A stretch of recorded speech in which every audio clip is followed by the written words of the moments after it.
Hello students and welcome to the lecture.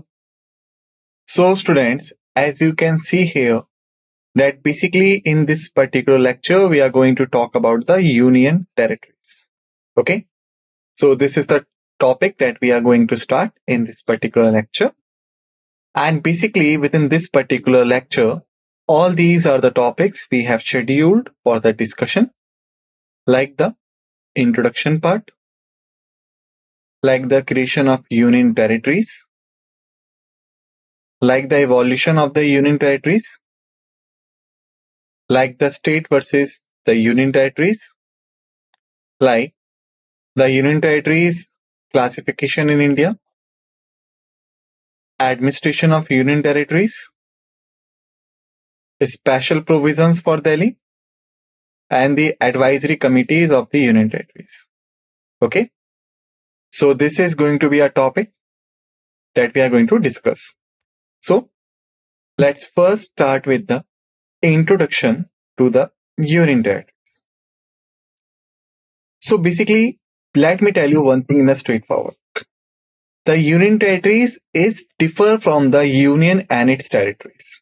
Okay, like we often get confused in the union territories and the union and its territories, and this confusion may make us to mark a wrong answer in the question paper whenever we have to face it. Okay, so in order to understand the union territories, we have to go through this. Under the Article 1 of the Indian Constitution, the territory of India has been divided into the three parts, and this comprises the three categories of territories. The first category is the territories of the states. Second category is the union territories. And the third category is territories that may be acquired by the government of India at any time. So you can say this is the thing that makes us very clear between the union territories and the union and its territories. Like the union and its territories comprising all the three aspects that we are seeing here as per the Article 1 of the Constitution. Like the states and their territories, the union territories and the territories that may be acquired by the government of India at any time. Okay, that is a thing. But the union territory is a part of that. Okay, so broadly we can say union territories is the subpart of the union and its territories. Okay, if we talk about the present condition of India in the political sense, so at present we have 28 states and 8 union territories, but we do not have any acquired territories. It means that the Article 1 mention about the three clauses, the territories are the state, the union territories, and territories that may be acquired by the government of India at any time. We only have these two. We do not have this one. Okay. And remember that during the 2019, or you can say the specific date is 5 August 2019 was the time when the India has the division between the Jammu and Kashmir and the state of Ladakh. Okay, and they became the union territories of government. Later on, the government has granted the statehood title to the J&K, but the Ladakh has always remains a union territory right now also. So we can say, in a general sense, the state are the members of the federal system in India.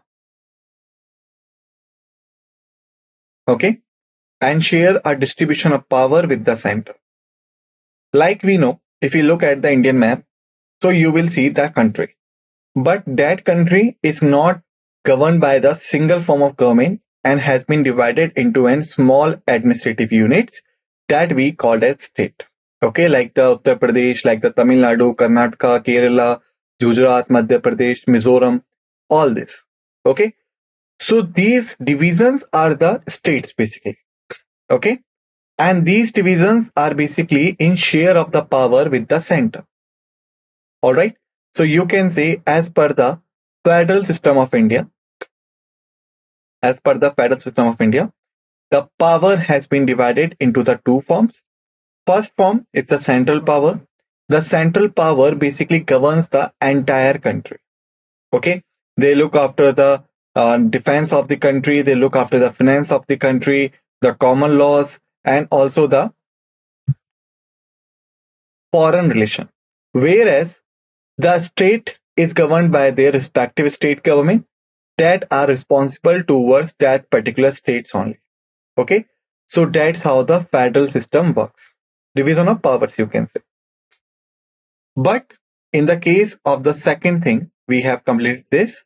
On the case of this, the union territories, on the other hand, are those areas which are under the direct control and the administration of the central government. Like by their name, you can also conclude that this is the territory. It means that that is a division of Indian land, but that division having the prefix called as union, okay, or the central. So we can say these territories are not governed by the state government, even if they are under the state. For example, if we talk about the famous thing is Chandigarh. Chandigarh is a common capital of Punjab and Haryana, and we can say territorial wise it lies in the Punjab. But even after capital, even after being a capital of Punjab and Haryana, that could not be governed by these two states. Neither the Punjab government could exercise powers nor the Haryana government could exercise powers, and this is directly covered by the central government. Okay. Hence, we can say that they are the centrally administered territories. It means it, even if they lies within the boundaries of the state, but they could not be governed by the states and the powers would be reserved to the central government only. In this way, we can say existence of these territories constituencies are conspicuous departure from the federalism in India. Why? Because as per the federalism, the power has been divided between the center and the state. The center is liable to govern the entire country, okay, and look after the foreign affairs also. Whereas the state is entitled to govern a particular area. That is the territorial of state.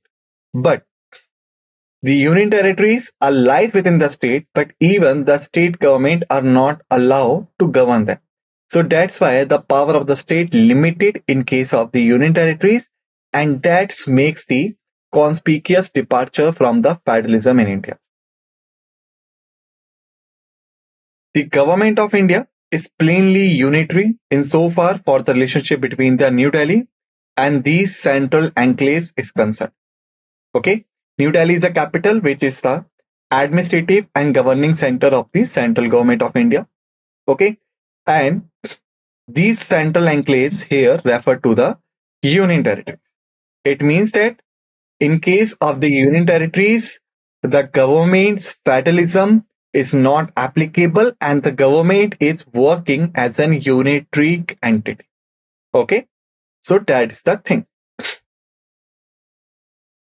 Now we have the creation of union territories.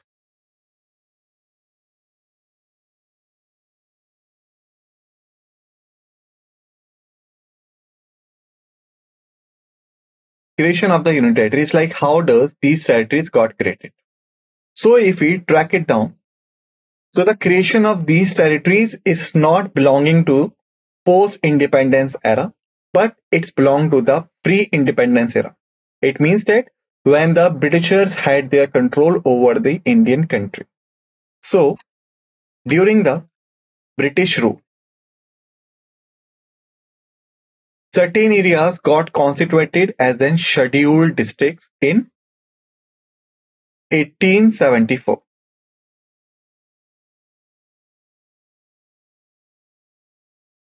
Okay. So in the startings, we can say that the Britishers even didn't have any system like federalism. Okay, they created the presidencies, and those presidencies were looking after the every area. But later on, during the 1909 and then the 1919, they established the federalism, and which got basically strengthened during the Government of India Act 1935. But before this, even they had introduced some system that was known as the scheduled districts. It means that if there is any particular region or any particular administrative division in the British India, okay, that was under the Governor General of that place. But if any area on that particular territorial division marked as in scheduled districts, then those areas would be governed by not the Governor General of that place, but governed by some special person who got appointed by the British government. Okay, so consequently, later they came to be known as the Chief Commissioner Provinces. Okay, Chief Commissioners Provinces. Okay, and Chief Commissioners are the one who got appointed by the British government to look after these scheduled districts that were created in 1874. All right, and these were not under the rule of Governor General. Okay, so that was the first foundation of creation of union territories in India. After the independence of India, we place them in the category of Part C states and Part D territories. What do you mean by this? Basically, when India got independent, okay, so on that time we do not have the state organization like we have today. Like today, we know the Indian country is divided into the 28 states and the 9 union territories. On that time, we did not have such kind of division.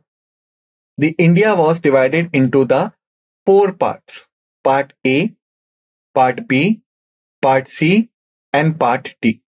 Okay, the Part A was the Governor General's provinces.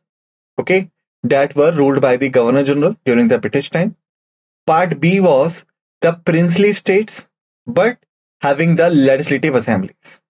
It means that the prince would be the main honor, or you can say would be the main person to govern the state, but the legislative assemblies were there. It means a semi type of democracy was there. The Part C was that areas that were under the chief commissioners, and those were the scheduled districts also.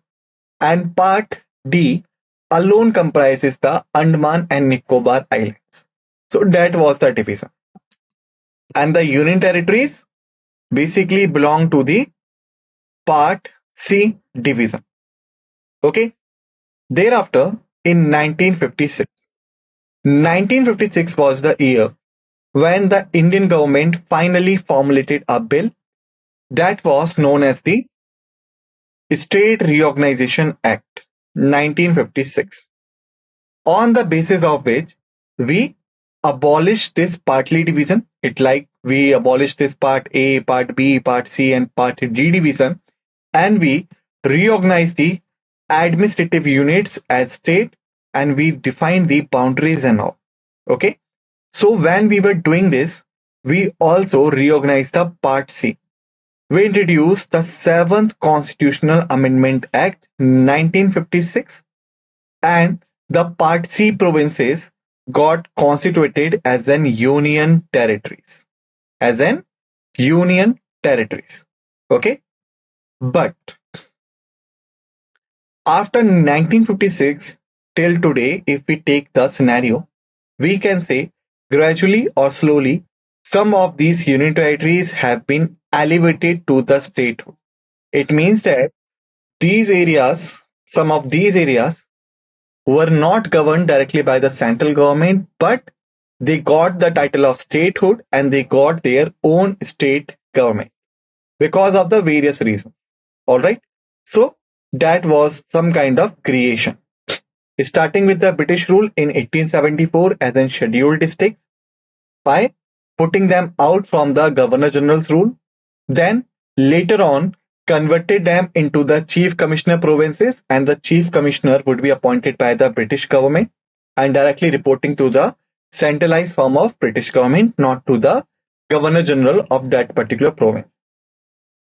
We know that we have the division of that time, Part A, Part B, Part C, and Part D, and they got a category of Part C. In 1956, when we were reorganizing the India as an state and all, so basically we introduced the State Reorganization Act 1956, and thus we made a Constitutional Amendment Act known as 7th Constitutional Amendment Act 1956 to reconstitute them as an union territory. And later on, some of these union territories have been elevated to the statehood title due to the various reasons. Okay. So you can say, thus, Himachal Pradesh, Manipur, Tripura, Mizoram, Arunachal Pradesh, Goa. Okay. Now you can call them as a state today. Okay. Like these all are the northeastern states, right? This is the northern state. This is the southwestern states. But previously, these all were the union territories as per the 7th Constitutional Amendment Act 1956. All right. On the other hand, the territories that were acquired by the Portuguese and the French, these were constituted as an union territories. Okay. Like we know, Britishers were not only the Europeans that had acquired several territories in India. Okay. There were other Europeans also, like the Portuguese, French, and the Danes. Okay. So the Portuguese were having the Goa, Daman and Diu, Dadra, Nagar Haveli, and the French having the Pondicherry.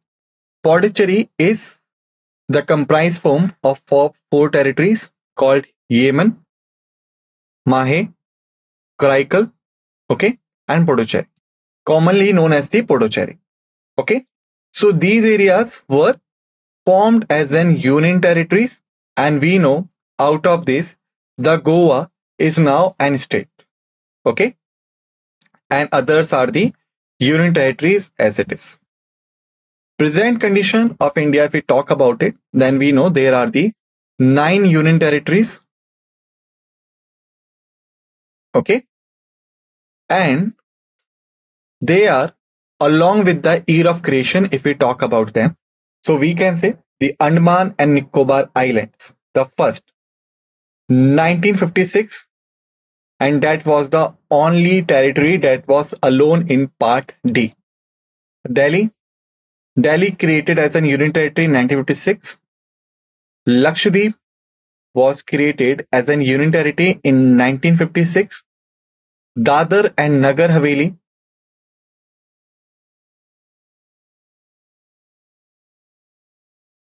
created as an territory in 1961. Daman and Diu created as an union territory in 1962. Puducherry created as an territory in 1962. Chandigarh 1966. Jammu and Kashmir in 2019 and Ladakh in 2019. Okay. Previously of 5 August 2019, these both were the common part of Jammu and Kashmir state. But we know on 5 August 2019, the government of India divided them as an union territory. J&K was a separate union territory and Ladakh got separated as an other union territory. Later on, we know Jammu and Kashmir has been granted with a state title. Okay. So right now, only Ladakh is an union territory. Till 1973, the Lakshadweep was known by the name of Lakadweep, Minicoy, and Amandevi Islands. And then all these islands groups and their islands got combined and formed a common Lakshadweep. Okay, formed a common Lakshadweep. Remember this. Now, if we talk about the Delhi case, so Delhi was created as an union territory in 1956. Later on, that was an year of 1992 when the territory of Delhi was redesignated as an National Capital Territory of Delhi, NCT. That is also known as National Capital Region of Delhi, NCR. Okay. Till 2006,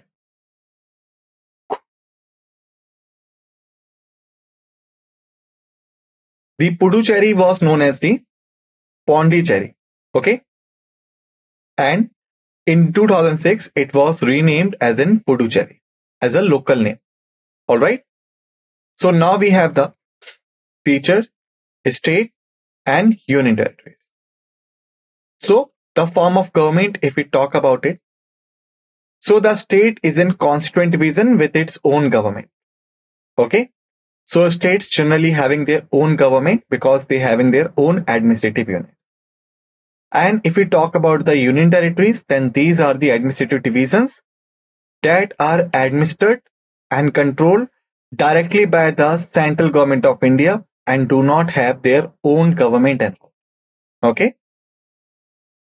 If we talk about the federal relationship, so the states generally having a federal relationship with the central government with distributed legislative and executive powers. It means that the state government having its own power in respect of state and central government will have its own power in respect of the nation. Okay.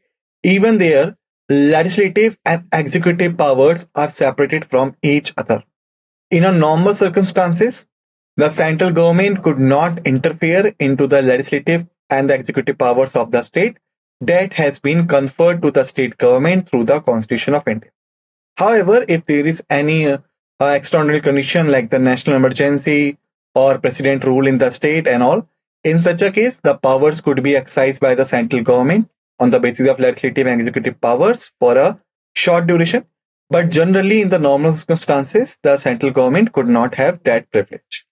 Whereas, if we talk about the union territories, then because we know the union territories are administered and controlled directly by the central government. Okay. So these are the part of the unitary structure.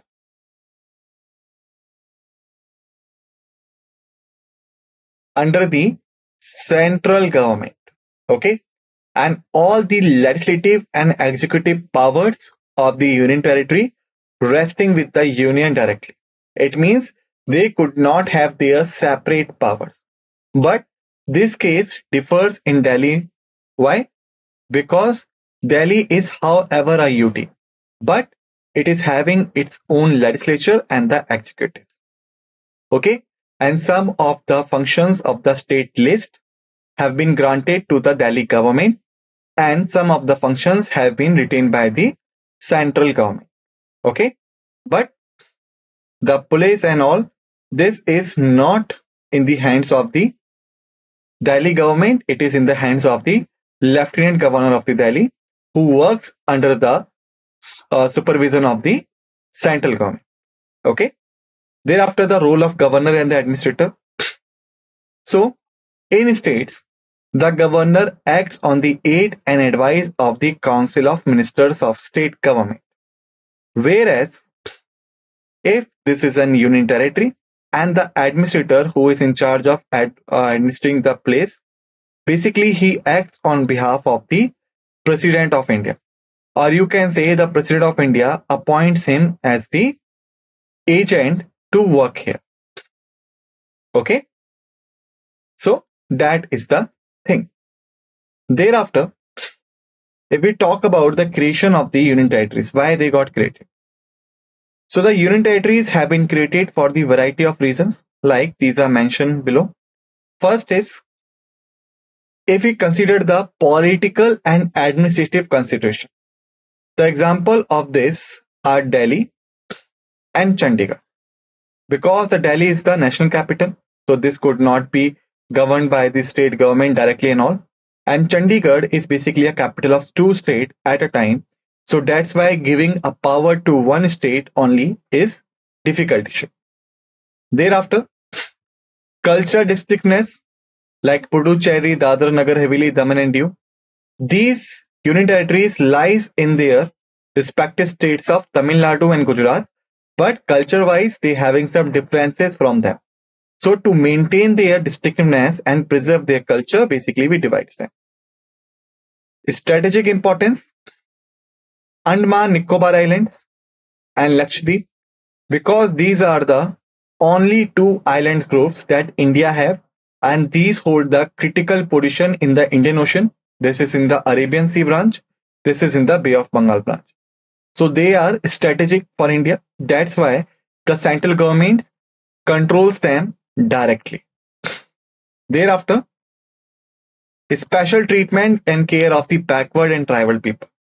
It means the place is having extreme backwardness and having the high number of tribal population. So to give them the special treatment to uplift them and make them the part of the Indian mainstream, they could be directly governed by the union government. And the examples are the Mizoram, Manipur, Tripura, Arunachal Pradesh. But we know later they all became states and now they have their own state government instead of depending over the central government. Okay. So students, basically in this lecture, we have finished till here. In the next lecture, we will continue from here. Till then, just revise the facts and figures that all we have discussed in this lecture. Be ready for the next lecture. With this note, let's end this lecture, and what we say thank you.